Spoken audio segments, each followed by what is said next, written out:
Examples of periodic motion where an object or a part of it repeats its motion after a fixed interval of time.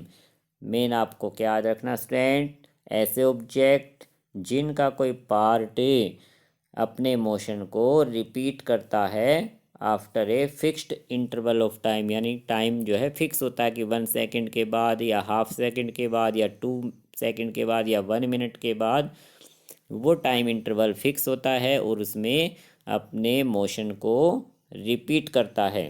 तो जब motion repeat हो तो उसे क्या कहेंगे? Yes, periodic motion. Did you observe sewing machine as a part of activity 5? You must have observed that it remains at the same location while any point on its wheel moves with a circular motion. Student, activity 5 में हमने sieving machine का एक example लिया था और उसमें देखा था कि सीविंग मशीन जो है एक ही प्लेस पर रहती है, एट रेस्ट पोजीशन में रहती है, बट स्टूडेंट सीविंग मशीन के कुछ पार्ट मोशन में रहते हैं जब हम इसको चलाते हैं। जो इसका व्हील है वो सर्कुलर मोशन में रहेगा, क्योंकि व्हील क्या करेगा, एक सर्कुलर पाथ पर चलता रहता है। It also has a needle that moves up and down continuously, और इसकी जो नीडल स्टूडेंट वो लगातार अप डाउन होती रहती है as long the wheel rotate, जब तक व्हील रोटेट करता रहता है सीविंग मशीन का, सिलाई मशीन का, उसकी नीडल अप डाउन होती रहेगी। इज नॉट इट, क्या यह सही नहीं है स्टूडेंट? क्या आपने देखा होगा ज़रूर, सीविंग मशीन को जब चलाते हैं तो व्हील रोटेट करता है और नीडल अप डाउन होती है।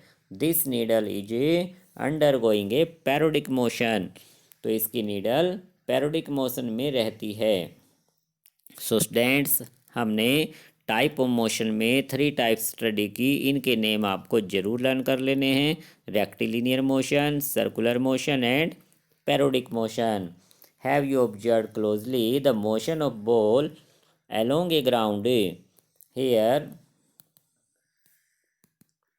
कि स्टूडेंट, आपने बॉल को जब ग्राउंड पे जब थ्रो करते हैं तो आपने बॉल की रोटेशन मोशन को देखा होगा। Here the ball is rolling on the ground, rotating as well as moving forward along the ground. Thus the ball undergoes a rectilinear motion as well as rotational motion. कि student, जब हम ball को ground में move करते हैं तो ball क्या करती है, गोल गोल घूमती भी है और आगे भी बढ़ती है। तो इसलिए बॉल 2 तरह के मोशन में रहती है, रेक्टिलिनियर मोशन में और रोटेशनल मोशन। अब रोटेशनल मोशन कौन सा हुआ स्टूडेंट? सर्कुलर मोशन को ही रोटेशनल मोशन कहा जाता है। Can you think of other examples where object undergoes combination of different types of motion? क्या आप कोई दूसरा एग्जाम्पल दे सकते हैं स्टूडेंट जिसमें 2 टाइप के मोशन एक साथ काम करते हों? इसके और भी एग्जाम्पल हो सकते हैं स्टूडेंट।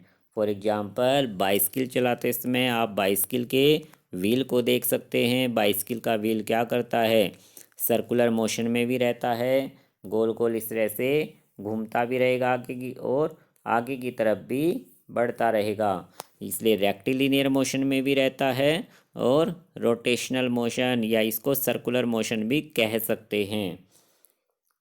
सो स्टूडेंट, इस चैप्टर में हमने we did many measurement activity की and discussed some kinds of motion, और मोशन की टाइप्स स्टडी की। We saw that motion is change in the position of an object with time। कि motion क्या है स्टूडेंट, टाइम के हिसाब से ऑब्जेक्ट की पोजीशन को चेंज कर देता है। The change in this position can be determined through distance measurements. This allows us to how fast or slow a motion is। The movement of a snail on the ground, a butterfly filtering from flittering from flower to flower, a river flowing, an aeroplane fly। कि students जो motion जो change होता है, position में change आता है, उसमें हम डिस्टेंस को भी मेजरमेंट करते हैं कि किसी ऑब्जेक्ट ने कितनी डिस्टेंस ट्रेवल की, कि जब उसने अपनी पोजीशन को चेंज किया तो उसने डिस्टेंस कितनी ट्रेवल किया। इस चैप्टर में हमने डिस्टेंस को भी मेजर करना सीखा है। इसी की हेल्प से हम पता लगा पाते हैं कि कोई ऑब्जेक्ट फास्ट चल रहा है या वो स्लो मोशन में रहता है, क्योंकि डिस्टेंस मेजर करने से ही पता लगता है। कि जो स्नेल है स्टूडेंट, स्नेल ने जो अपनी पोजीशन चेंज की है तो उसने कितनी डिस्टेंस ट्रेवल की। इसी तरह से बटरफ्लाई जब फ्लावर टू फ्लावर मोशन में रहती है तो वो कितनी डिस्टेंस ट्रेवल करती है। तो इसी से पता लग जाता है कि बटरफ्लाई ज़्यादा डिस्टेंस ट्रेवल कर रही है तो उसकी स्पीड ज़्यादा है, यानी वो फास्ट है। A river flowing, an aeroplane flying, moon going around the earth, and bird flowing inside our bodies show that there is motion everywhere around us। कि स्टूडेंट ऐसे बहुत से एग्जाम्पल हम अपने आसपास देख सकते हैं कि हमारी बॉडी के अंदर जो बर्ड है वो भी मोशन में रहता है। जो मून है वो भी अर्थ के चारों तरफ मोशन में रहता है। इस तरह से स्टूडेंट्स ज़्यादातर ऑब्जेक्ट हम अपने आसपास देखेंगे कि मोशन में रहते हैं।